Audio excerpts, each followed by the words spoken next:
गुड़िया की माँ नताशा के आउटफिट पूछने के लिए आती है गुड़िया के पास, तो वो उसे पूछती है बेटे बताओ ना कुछ। तो वो आगे से कहती है माँ क्या हो गया, आप नताशा से ही पूछ लेना, आखिर उसने पहनना है। गुड़िया को ऐसे देख के परेशान देख के बोलती है बेटा क्या हुआ, हमदान के साथ कोई लड़ाई झगड़ा हो गया। तो वो कहती है माँ कोई और भी बहुत जिंदगी में मसले हैं। दूसरी तरफ एमा अपने बाप के लिए सूप बना के लेकर आती है, तो जैसे ही माँ पिलाने के लिए हाथ आगे बढ़ाती है तो वो जोर से स्पून को फेंक देता है और उनसे कहता है चले जाओ तुम दोनों माँ बेटियाँ यहाँ से। वो बेचारी रोते हुए बाहर चली जाती है। उस्मान अपनी मोहब्बत का शोक मना रहा होता है कि किस तरह से ऐना उससे दूर चलेगी। तो माँ उसे समझाती है बेटा क्या हो गया है, अच्छा वो हमारी ज़िंदगी से चलेगी। तो वो उस्मान उसे कहता है तुमने तो निकाह खां को भी बुला लिया था, तुमने तो फ़ौरन उसका निकाह पढ़ा दिया, वो तो खुश होगी अपने आशिक के साथ। कहती है बेटा छोड़ो ना इन बातों को, चलो अस्पताल चलते हैं, अपने मामू की खैरियत पूछो। दूसरी तरफ ऐना जो कि उसने वादा किया होता है कि मैं मुझे आखिरी बार अपने बाप से मिलवाने के लिए ले चलो हमदान से, तो हमदान उसे लेकर आता है हॉस्पिटल। दूसरी तरफ आपा और उसका बेटा भी अस्पताल आ रहा होता है। आयमा बेचारी अपनी माँ के साथ रो रही होती है, परेशान होती है। तो हमदान उसे बोलते तुम जाओ अंदर, मैं आता हूँ। पीछे से वो गुड़िया को कॉल करके सॉरी बोलता है अपने पिछले रवैये के लिए। उससे कहती है कि हमदान आप तो ऐसे बिल्कुल नहीं थे, मैंने तो ऐसा चेहरा आपका पहली बार देखा था, मुझे लग रहा था मैं किसी और हमदान से बात कर रही हूँ। हमदान उससे एक बार फिर माजरत करता है तो उनके दरमियान में सुलह हो जाती है। दूसरी तरफ हैना अपने बाप के कमरे में जाती है। बाप कहते तुम यहाँ पे क्या कर रही हो, चले जाओ यहाँ से, तुम तो मेरे लिए मर गई हो और मेरे लिए दोबारा कभी नहीं आना। आयना उसके आगे हाथ जोड़ रहे थे, बाबा प्लीज़ एक बार मेरी बात सुन ले, बस एक बार। इतने में आपा पहुंच जाती है, कहती है लड़की तेरी हिम्मत कैसे हुई, तो इस कमरे में आ गई, और ऐना को धक्के मार के बाहर लेके जाती है। माँ और आयमा उसे कहता है चले जाओ यहाँ से बेटा, तुम्हारा अब हमारे लिए। कहते प्लीज़ मुझे एक बार अपने बाबा से सच्चाई बता देने दे, मैं भागी नहीं थी घर से, मुझे एक बार अपने बाबा से माफ़ी मांग लेने दे। तो उसकी माँ कहती है तुम्हारे से हमारा हर रिश्ता ख़त्म हो गया, चले जाओ और दोबारा कभी अपनी शक्ल नहीं दिखाना हमें। आयमा बेचारी बहुत रोती है अपनी बहन के लिए, उसे दुख में, उसे आंसुओं में देख के, क्योंकि जब उसे माँ ऐसा बोलती है तो फिर उसे जाना ही पड़ता है। और फूफो भी खूब सुनाती है। इतने में हमदान आ जाता है। हमदान कहता है तुम्हें सुना नहीं है कि तुम्हें जाने का बोल रहे हैं सब, यहाँ से चलो, तुम्हारी यहाँ पे कोई ज़रूरत नहीं है, जब अपने ही यकीन ना करे तो क्या फ़ायदा, चलो यहाँ से। इस तरह से हमदान उसे अपने साथ ले जाता है, गाड़ी में बिठाता है। ऐना बेचारी मज़ीद मुश्किल में हो जाती है, बेचारी बहुत रोती है कि किसी ने मेरे पे यकीन नहीं किया।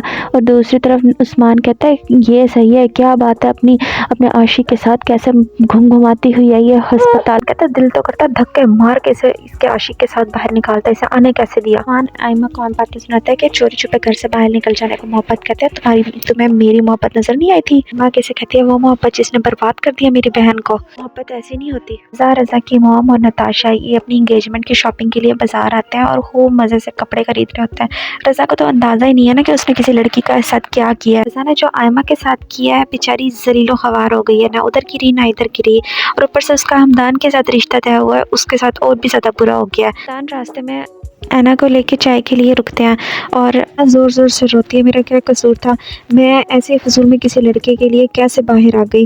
दान से कहती है एक बार मुझे रज़ा से मिलवा दो, मेरा क्या कसूर था, ज़बरदस्ती मेरी ज़िंदगी में आके और ज़बरदस्ती मुझे बर्बाद करके चला गया, उसने मुझे इतना मजबूर कर दिया था घर से आने के लिए, और मैं भाग के नहीं आई थी, मैं सिर्फ उसे देखने के लिए आई थी, और मेरा क्या हशर हो गया। मोहब्बत करने की सज़ा कोई किसी को कैसे दे सकता है, और उसे मेरी परवाह तक नहीं। इतने में हमदान को गुस्सा आ जाता है, वो कहते हैं तुम्हारी गलती थी, तुम क्यों आई किसी लड़के के बहकावे में, ऐसे घर को छोड़ के आते हैं क्या, ऐसे अपने माँ बाप की इज्जत को नीलाम करके बाहर आ जाते हैं। ऐसा टाइम गुजरता है तो पता चलता है हमदान का सब ये ख्याल थे, वो ऐसे सिर्फ ख्यालात में सोच रहा होता है, वो कुछ भी नहीं कहता ऐना को, क्योंकि वो ऐना को देख के बहुत परेशान होता है। इतने में आ जाती है बारिश, अपने दर्द में इतनी खोई होती है कि उसे बारिश का, उसे किसी चीज़ का भी उसे असर नहीं होता। तान भाग के गाड़ी से अम्ब्रेला लेकर आता है और उसके ऊपर छतरी कर देता है कि वो गीली ना हो। हमदान दिल का बहुत साफ और केयरिंग है, वो सबकी बहुत परवाह करने वाला है। उसने रज़ा का भी ऐसे ही हमेशा साथ दिया था, लेकिन उसे क्या पता कि रज़ा की सबसे बड़ी गलती उसी के सामने आ जाएगी। लेकिन हमदान प्लीज़ कपड़े तो दिला दो ऐना को, बेचारे के कपड़े भी गीले हो गए, और कितनी एपिसोड में यही ड्रेस पहनेगी ऐना।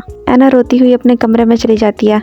मुलाजिम देख के परेशान होता है कि ये मेहमान फिर से हमारे घर आ गई। दूसरी तरफ तकरीब शुरू हो जाती है मंगनी की। रज़ा अपनी खुशियों में बहुत खुश है, उसे परवाह नहीं है कि किसी के साथ क्या हो रहा है क्या नहीं हो रहा। वो खुशी खुशी अंगूठी पहनाता है नताशा को, और नताशा उसे अंगूठी पहनाती है, और हमदान दूर खड़े देख के उसे परेशान होता है कि इसने किसी लड़की का क्या हाल कर दिया, और यहाँ पे अपनी खुशियों को कैसे मना रहा है, कैसे इंजॉय कर रहा है। रज़ा के चेहरे को देख के इतना गुस्सा आ रहा है, इतना गुस्सा आ रहा है, दिल कर रहा है थप्पड़ मारे इसके मुंह पे। गिल्ट तो क्या, उसके चेहरे पे कहीं पे भी कुछ नहीं है कि उसने किसी के साथ क्या किया है। महमूद अली को अपनी दूसरी बेटी का फिक्र हो गई है। बिस्तर में लेटे लेटे कहता है आयमा के साथ कौन रिश्ता करेगा। तो आगे से पप्पो कहती है अपने ही अपनों के काम आते हैं और तुम इस बात की फिक्र नहीं करो, तुम क्या किसी के पास रिश्ता लेके जाओगे, क्या किसी के आगे बातें सुनाओगे, मैं हूं ना। तो मैं गुड़िया आती है हमदान के पास, पूछती है हमदान खैरियत है, आप इतना परेशान क्यों हैं। तो वो कहता है नहीं कोई परेशानी नहीं है। तो वो गुड़िया कहती है तो आओ ना तस्वीर बनाते हैं। गुड़िया हमदान के ख्यालों में खो जाती है और वो खुद से तस्वर कर लेती है ये सब। सेकंड बाद उसे एहसास होता है कि हमदान तो उसके पास है ही नहीं, बल्कि वो इस तकरीब से ही जा चुका है, उसे ढूंढती है उसे नहीं मिलता।